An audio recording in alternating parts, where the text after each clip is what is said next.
isn't it extraordinary that President Biden drops his budget on the Friday before the long Memorial Day weekend last week? And in that budget, that zero increase toward Homeland Security, Secretary, OK? 1.6% increase toward defense spending. When you consider inflation, that would be a decline in defense spending.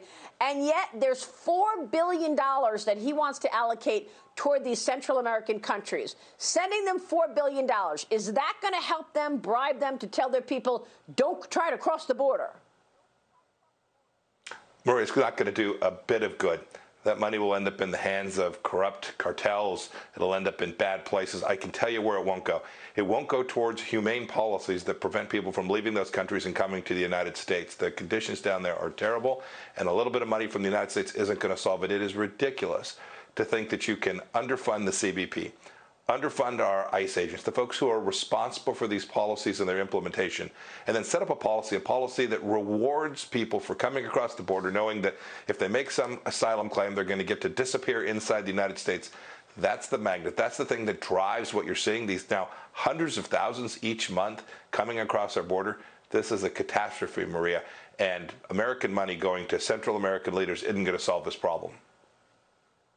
Well, it's just unbelievable. It makes perfect sense. Of course, that money is going to end up in the hands of politicians and cartels, these criminal cartels sending 2,000 people a day into the U.S. Through the Texas border.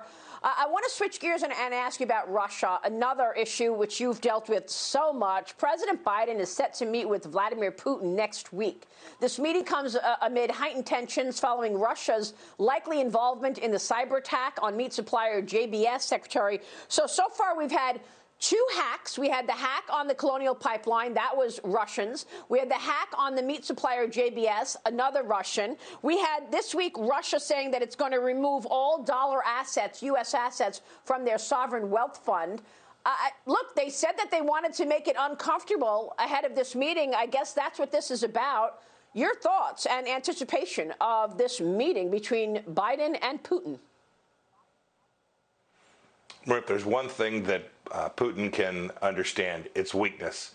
When he saw strength, when he saw real strength from President Trump and our team that did all kinds of things with respect to their diplomats that were behaving badly, that armed the Ukrainians. I don't know if you saw the comments yesterday from President Zelensky in Ukraine. He said that allowing the Nord Stream pipeline to be continued, to allow the Russians to complete that pipeline, was taking a weapon, the pipeline, and providing bullets to the Russians.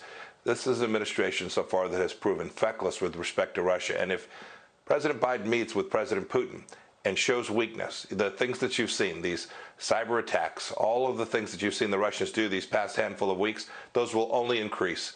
Weakness begets war. Strength deters it. That's what we need to see from President Biden.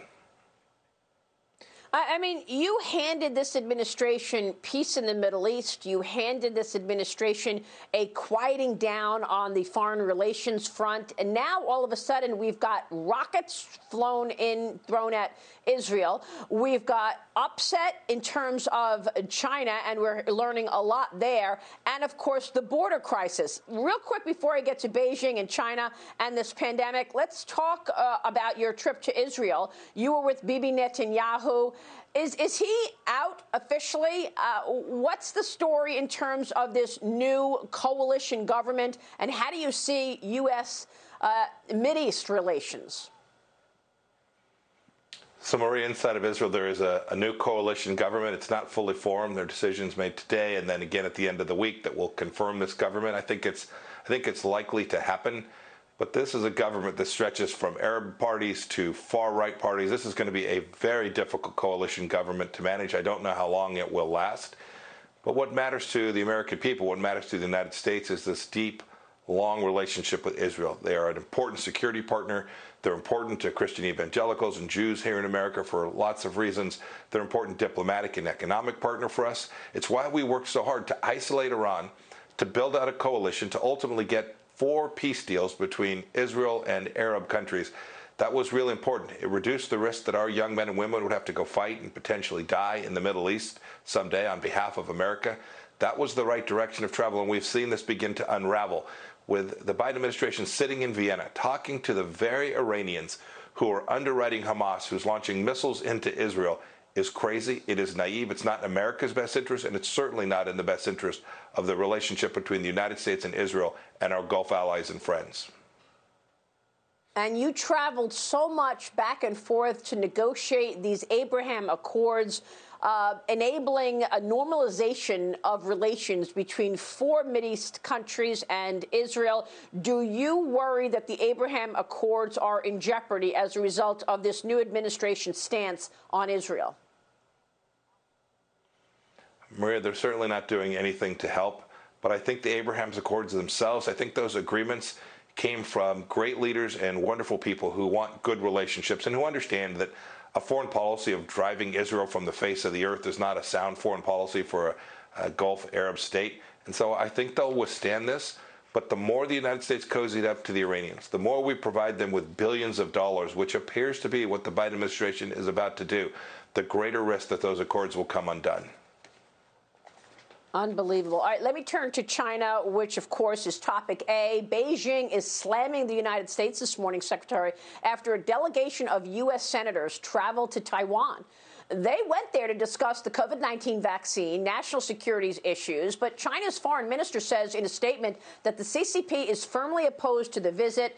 Secretary Pompeo, your thoughts on the tenuous situation surrounding Taiwan? Well, good on those senators for going. I'm glad that they went. I hope there'll be more delegations that follow. The Trump administration sent a number of folks, including one of the most senior leaders, to travel to Taiwan in a long time. This is a democracy. It is an important partner and friend. We have a set of agreements with Taiwan, as we do in the Taiwan Relations Act. We should honor those commitments. But make no mistake, when the Chinese squawk, you know that we're getting it right here in the United States. We sold them F-16s during our 4 years. I made it very clear that we were going to allow our diplomats to speak with Taiwanese diplomats as well.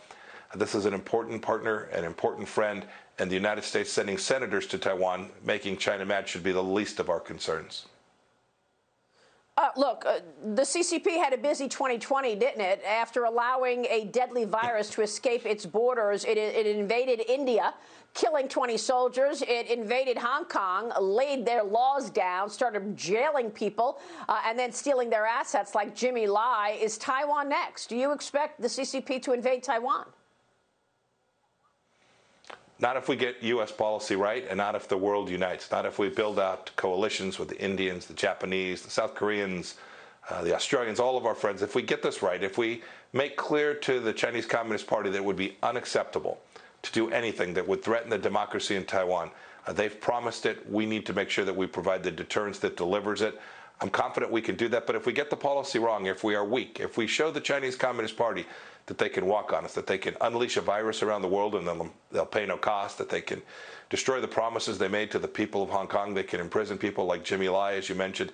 If we let them get away with those things, if we don't impose real costs on the Chinese Communist Party, the risk to Taiwan increases greatly. Well, what about paying for it? I mean, President Trump last night was slamming the CCP, saying they need to pay. And there are new reports this morning that President Trump wanted to haul Dr. Fauci in front of a presidential commission. Peter Navarro told me yesterday that he had prepared an executive order to ensure that there was a special presidential panel and an executive order to hold China accountable. Do you think there should be something like a 9/11 commission to get to the bottom of this, to see if this was actually intentional, hurling a deadly disease at America and the world? Well, Maria, first of all, I want to make sure everyone understands we already know an awful lot. We know an awful lot about the Wuhan Institute of Virology. We know an awful lot about this brutal regime. Put those two things together, and the risk that something like this could happen again is very, very real. And so, yes, whether it's a commission, whether it's an investigative team that happens as part of our intelligence community and others, however it is, we have to. And the world must get to the bottom of this, because we then have to turn to the task of holding the CCP accountable.